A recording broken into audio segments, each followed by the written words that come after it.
presentation, I'm going to show as best I can, point by point, how the current design of the health system in place is doing at least as much harm as it's doing good.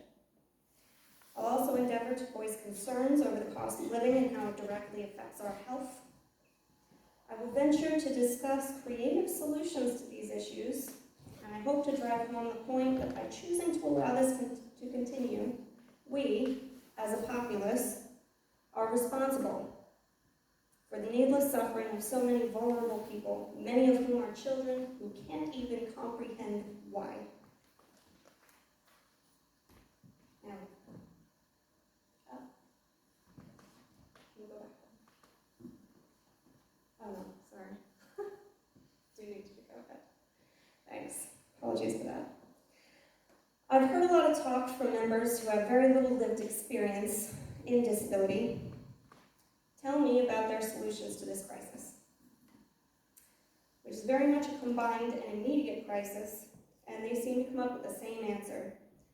Sure, we've got to hire more staff, push the universities to churn out more therapists, and hey, we'll add some more admin to the mix. I can see why people who have never experienced these failures at the ground level would look at that model and see long-term resolved issues. But speak to any one of us here in the trenches, and we'll give you some insight.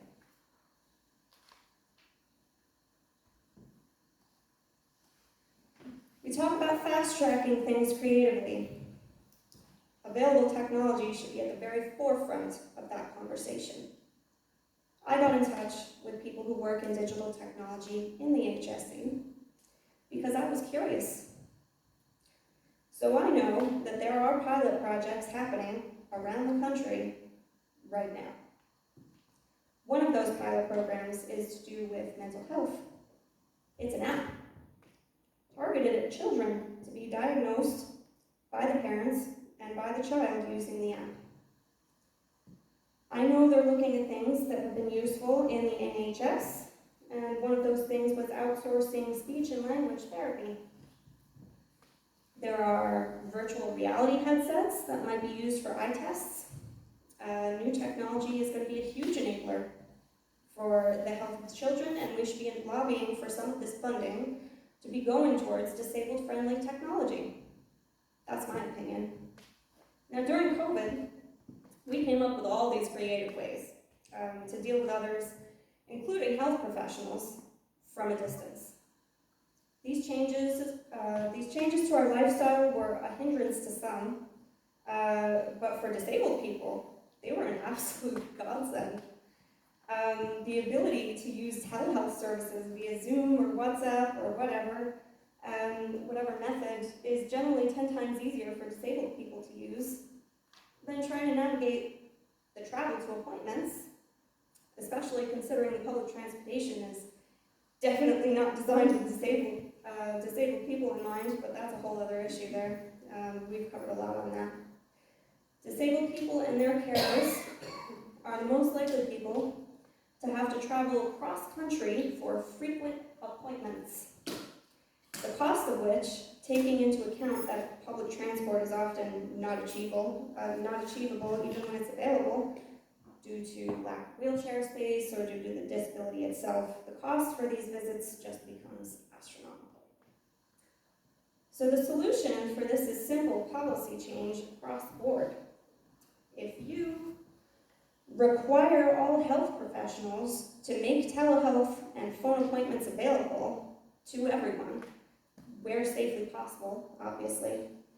This includes consultants as well as regular physicians in any area of expertise.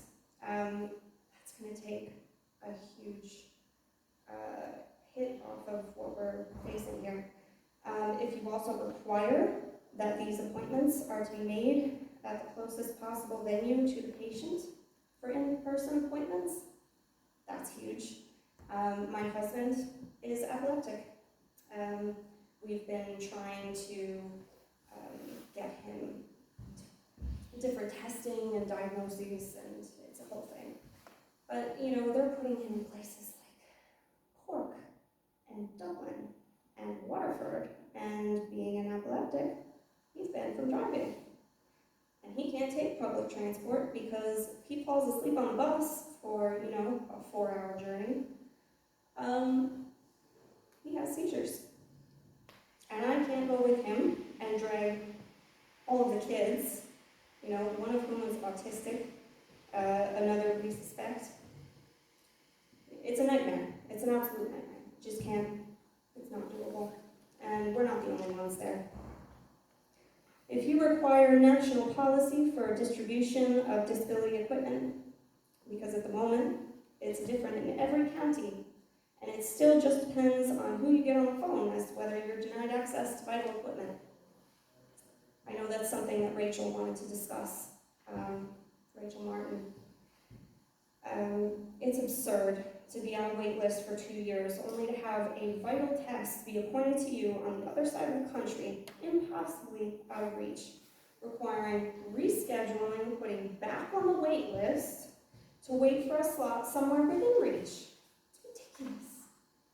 The lack of this requirement in the process is causing no end of disruption within the system. It's delaying diagnoses, delaying testing, delaying treatment. It's costing people their lives, and it needs to stop. Simple policy changes. Now, okay, I'm going to go over this now. Let's see, making use of personalized budgets for disabled families is something that we've discussed today. I think Rebecca already mentioned that quite a bit. It's something that would immediately relieve both wait lists for equipment and the urgency of receiving the equipment itself. It's a system that seems to work rather well outside of Ireland. So if they're looking at technology elsewhere, why not look at these policies as well? If we consider yearly transport grants for disabled and carers to use for car deposits or dignified travel arrangements, as suits them best, that would put an immediate relief on families who've been forced to go into massive debt, sometimes ruining their credit in the process of trying to access services, accessing carers, accessing DCA. The whole run-up is just a joke. Public transport simply does not suit every disability, and disabled people deserve dignity in their daily life, and that includes travel. An end to the means testing for disabled and carers opens us up to a whole new world. We have additional needs to cater for, not less, than the average person, the average household. So allowing us to work, if we're able, without the bother of constantly worrying about keeping the hours down or, God forbid, you get a pay rise, means we have unlimited potential to make our costs bearable. There are so many creative, innovative people, they're just not being utilized at all. And it's a shame. Creating a living wage comparative to the PUP scheme that moves with inflation would be paramount to resolving immediate issues.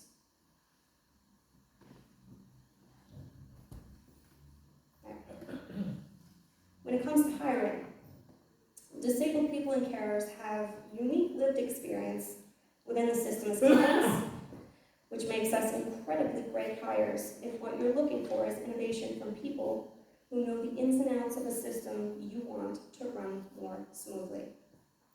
If the government are intent on creating new positions in the HSE, they might look on disabled and carers who know the process so well to work as checks and balances within the system, creating formal accountability, because we have none at the moment.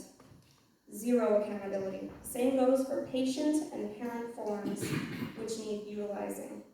We need these forms. In regards to hiring therapists, there is a simple issue not being noticed.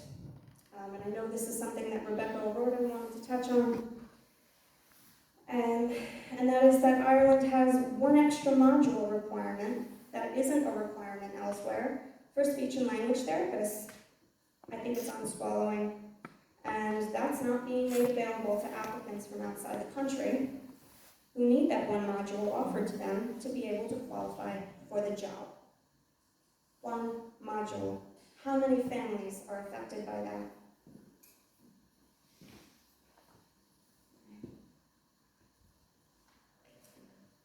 Funding programs like the Dream Big project so that they can be rolled out nationally instead of just the Southeast would not only create a large voluntary base that supplies supports, but also relieves the current waiting for supports. It gives us relief that our child will have a proper wraparound support system from diagnosis to end of life long after we're gone, something we parents worry about endlessly, something Amy really drove home for us. Maybe. If we also supply tax relief to businesses and companies who cater to disability, not just for employees, but for the public, making the world just that much more accessible, that would be beneficial for everyone. We want caps on costs, capping rates that utilities can charge, including further caps for disabled households. Because,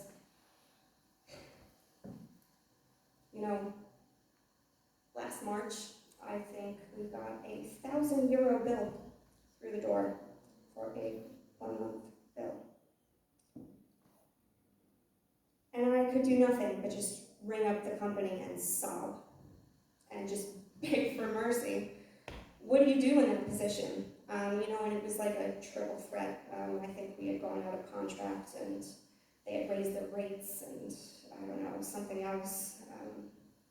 I can't remember honestly. But we're asked to live in poverty. And that's not acceptable. We do so much every day.